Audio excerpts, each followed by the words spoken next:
Bismillahirrahmanirrahim. Assalamualaikum warahmatullahi wabarakatuh. Jejak respons Al-Quran menyikapi minoritas. Nah, kembali kita akan membahas tentang minoritas terkait dengan kelompok orang-orang yang jumlahnya itu sedikit atau perannya sedikit dalam masyarakat ataupun dalam lingkungannya sendiri. Yang pertama, ini ada kata Nietzsche terkait dengan pembahasan ini, yakni they are not fact, only interpretation. Teman-teman semua, jadi menurutnya itu semua hal ini tidak ada fakta sama sekali, yang adalah interpretasi, termasuk dalam hal agama, ya, termasuk dalam hal agama, termasuk dalam hal apapun, ya. Jadi agama saja itu merupakan interpretasi dari semua manusia gitu.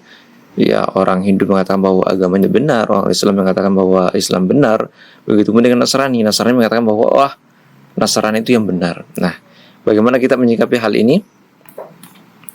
Teman-teman, pertama kita harus mengetahui terlebih dahulu definisi minoritas, karena kita akan membahas tentang minoritas, ya.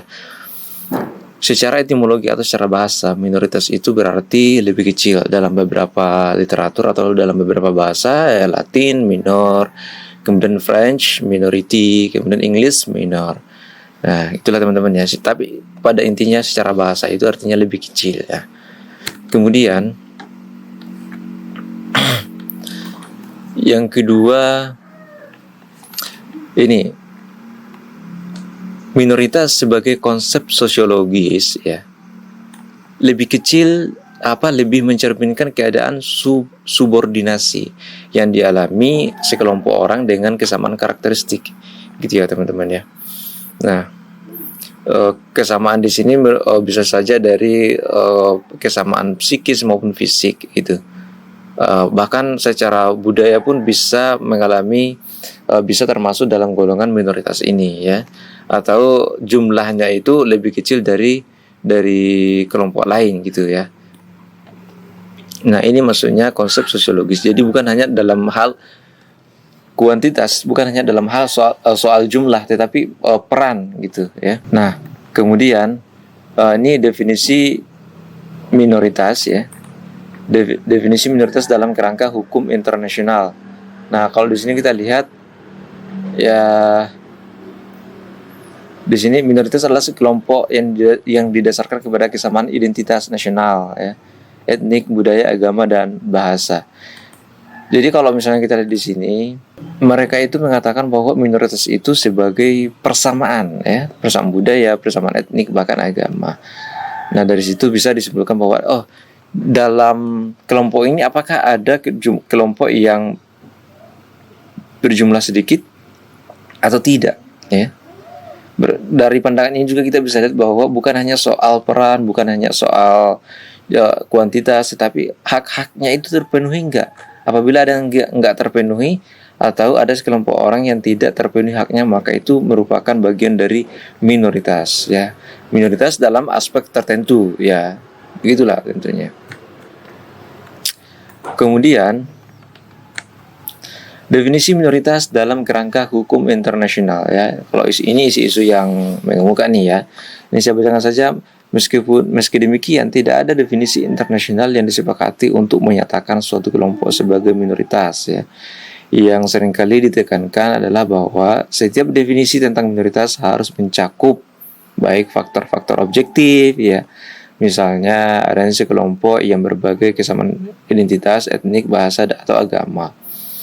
Nah, kemudian yang kedua, faktor-faktor subjektif, misalnya antara lain individu harus mengidentifikasi diri mereka sendiri sebagai bagian dari kelompok-kelompok tersebut. Nah, ini agak sulit nih, soalnya banyaknya blasteran, ya.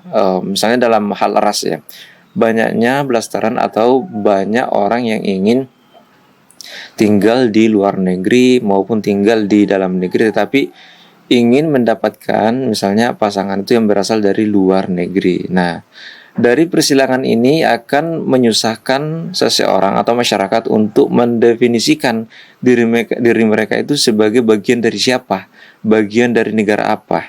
Nah, kita bisa lihat dari contohnya tim sepak bola. dari tim sepak bola Prancis, dari tim sepak bola Jerman misalnya. Nah, dari kesebelasan itu pasti dari mereka itu ada yang berasal dari keturunan negara lain. Bahkan ada atlet itu yang berasal dari negara lain, lahir di negara lain, tetapi kakeknya, kakek neneknya, kakek buyutnya itu berasal dari negara tersebut. Karena dia memiliki darah keturunan, maka dia berhak membela negara yang bukan berasal dari negara asalnya. Dan inilah yang menyebabkan sulit untuk mengidentifikasi asal muasal ataupun asal sebenarnya dari mana dia, gitu kan. Dan semua aspek ini memiliki dampak pada proses pengidentifikasian seseorang terhadap identitasnya, gitu. Nah, kemudian bagaimana dengan sekelompok orang yang berbagi kesamaan identitas berdasarkan ideologi politik, abilitas fisik, gender, orientasi seksual, atau kondisi kesehatan seperti orang dengan HIV/AIDS, ya? Apakah kelompok-kelompok ini bisa termasuk minoritas? Ya, teman-teman bisa menilai sendiri, ya. Kemudian apakah indigenous people termasuk minoritas, ya? Bagaimana menyikapi minoritas yang illiberal, ya? Termasuk yang catat fisik, gitu kan? Yang catat fisik, apakah itu termasuk minoritas? Nah, teman-teman bisa menilai. Apabila itu disimpulkan sebagai sekelompok orang yang jumlahnya sedikit, bisa jadi itu termasuk minoritas. Apabila orang tersebut yang pemenuhan hak-haknya itu tidak terpenuhi, maka bisa jadi itu termasuk dari minoritas. Nah, ini ada diskursus tentang hak-hak minoritas, ya. Pendekatan liberal. Yang pertama, individu sebagai unit sosial utama, ya. Individu memiliki kebebasan dalam kehidupan sipil berdasarkan seperangkat hak yang disandang bersama kelahirannya. Prinsip non-diskriminasi. Nah, individu tidak boleh didiskriminasi karena alasan identitas, ras, gender, agama, dan sebagainya. Nah, kalau pendekatan komunitarian, kelompok sebagai unit sosial utama, ya, kelompok menyandang hak individu mungkin memiliki hak dalam batas-batas yang ditetapkan kelompok, ya. Kemudian yang ketiga ini rekognisi hak-hak kelompok. Nah, kalau misalnya pendekatan kewargaan multikultural yang pertama ini, ya, ini diskursus tentang hak minoritasnya, pengakuan atas hak-hak kelompok. Jadi setiap kelompok itu harus diakui, gitu. Nah, ini kalau pendekatan ini, ya. Kemudian pembatasan internal, meskipun bebas tetapi juga ada batasannya, ya, jangan sampai kebablasan sehingga merasa Tuhan, ya, merasa dirinya itu Tuhan, bahwa saya adalah orang bebas, saya adalah orang merdeka, sampai memberikan batasan terhadap kebebasan orang lain, dan ini yang sering disalahpahami, gitu. Nah, pembatasan internal, kelompok tidak boleh menghilangkan kebebasan individu, gitu, ya. Kemudian yang ketiga ini perlindungan eksternal, ya. Kelompok dilindungi dari ancaman luar oleh kelompok lain yang dominan. Jadi kelompok minoritas ini berhak mendapatkan perlindungan dari kelompok-kelompok yang jumlahnya lebih banyak. Tapi jangan sebaliknya, yang mayoritas itu atau orang yang kelompok masyarakat yang jumlahnya lebih banyak itu justru menindas orang yang jumlahnya sedikit. Jangan seperti itu, karena itu bertentangan, ya. Kemudian pendekatan Al-Quran terhadap hak-hak minoritas. Nah, tetapi sebelum melangkah lebih jauh, ini saya menginginkan responden aja, ya, dari para penonton. Ya, saya tidak akan menjawabnya di sini karena ini butuh arahan juga, butuh tanggapan, ya, maksudnya. Yang pertama, apakah Al-Quran memiliki sebuah konsep tentang minoritas? Bagaimana Al-Quran mendefinisikan minoritas? Ya, jika ada, ya. Tapi saya rasa pengantaranya itu sudah bisa dilihat di video-video sebelumnya di channel ini, ya. Kemudian yang kedua, siapa atau apa saja kelompok-kelompok yang sesuai dengan kriteria Al-Quran tentang minoritas? Apakah ada, ya?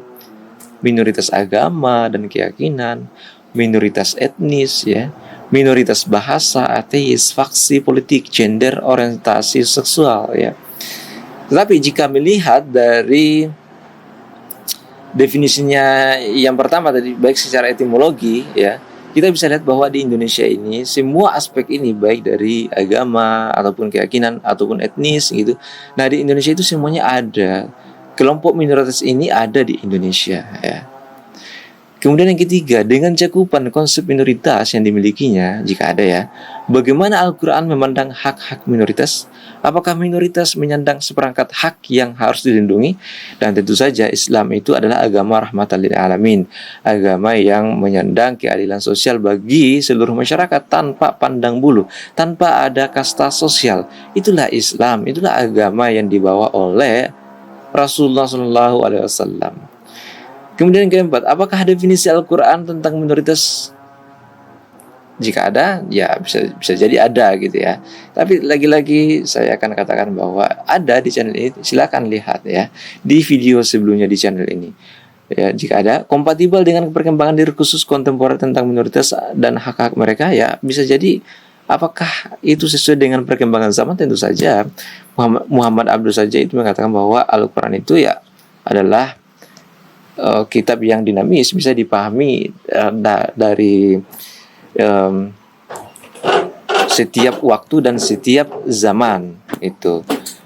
Kemudian jejak-jejak Al-Quran dalam diskursus minoritas. Nah, ini ya. Yang pertama, tauhid. Semua manusia sama kedudukannya di hadapan Allah Subhanahu wa taala. Sampai di sini konsep tauhid kompatibel dengan pendekatan liberal tentang equality before the law dan prinsip anti diskriminasi ya. Permasalahannya ada pada kriteria takwa. Karena ini persoalan hati, persoalan keimanan. Jadi agak susah memang ya untuk mengukurnya. Tetapi ya yang mengetahui tauhid seseorang itu ya bisa dilihat dari ciri-ciri orang yang tembus pandang ya. Maksudnya mata batinnya kelihatan orang itu sendiri dan Tuhannya ya. Di mana manusia yang paling mulia kedudukannya di hadapan Allah adalah mereka yang bertakwa ya. Sebagai diimplementasikan dalam tatanan sosial politik, terlebih ketika apa yang dimaksud dengan takwa itu sendiri memiliki keragaman dalam interpretasi ya. Kemudian yang kedua, tak ada paksaan dalam agama ya. Libertarian Muslim di Amerika dan Turki misalnya melihat konsep ini memberikan ruang bagi kebebasan individu yang kompatibel dengan pendekatan liberal ya. Bagi mereka, fakta bahwa konsep agama dalam Islam bersifat komprehensif berarti juga bahwa tidak boleh ada paksaan kepada individu dalam berbagai aspek yang diatur dalam agama dong ya. Masalahnya, logika ini benar hanya jika sekularisasi diterima ya. Sehingga ajaran-ajaran agama lebih bersifat himbauan moral ketimbang hukum publik yang diatur oleh sebuah otoriter politik atau otoritas politik yang membatasi kebebasan individu-individu warga. Nah, ini misalnya nih ya, jejak Al-Quran dalam diskursus minoritas ya. Ayat-ayat pedang ya. Libertarian Muslim di Amerika dan Turki melihat ayat-ayat pedang sebagai bentuk sikap non-pasifis dalam Islam ya. Kekerasan bisa dibenarkan untuk membentuk pembelaan diri ketika diserang oleh pihak luar ya.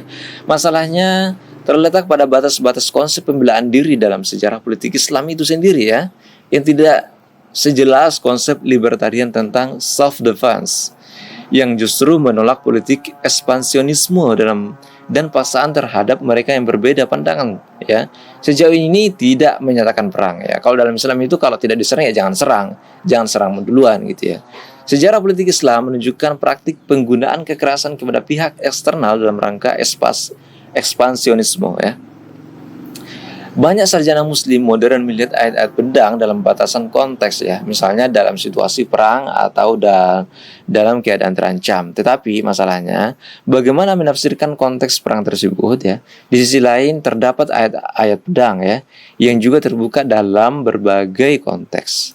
Apakah orang yang menggambar kartun Nabi misalnya perlu diperangi dengan argumen siapa saja yang melawan Allah dan utusannya? Sesungguhnya Allah sangat keras dan dalam sisakannya, Quran surah Al-Anfal ayat 13. Nah, kemudian otoritas politik Muslim versus warga non-Muslim.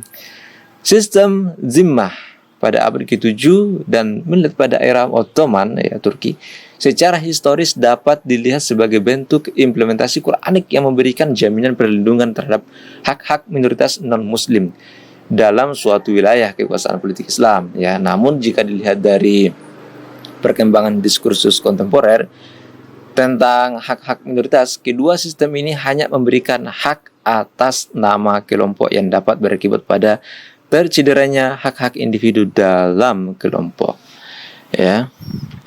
Sekian dan terima kasih, mudah-mudahan apa yang saya sampaikan pada kesempatan kali ini bermanfaat. Intinya adalah minoritas ini memiliki jejak dalam Al-Quran, dan Islam sendiri itu menganjurkan untuk menghargai kelompok-kelompok yang minoritas, bahkan menyamaratakannya dengan kelompok mayoritas. Terima kasih, salam persatuan.